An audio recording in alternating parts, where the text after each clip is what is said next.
Nah, di sini ada nasi pecel Mbok Bari Blitar. Ini harganya 7 ribuan. Nah, ini Mas yang jual ini. Ini Mas Siap. ganteng ini. Lauknya apa aja, Mas? Lauknya sementara aku bawa telur aja. Biasanya aja telur, ayam, empal. Oh, sambal aja. Ini tapi tinggal telur. Jadi kalau di sini itu harus pagi. Menunya itu masih komplit. Ini siang dikit.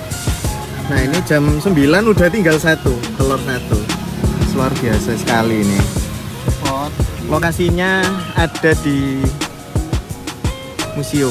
Jadi kalau dari pintu keluarnya museum, nah itu dia lokasinya ada di sini.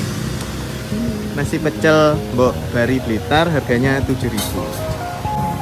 Ini nasi pecelnya. Jadi ciri khas dari nasi pecel Mbok Bari itu ada bumbunya.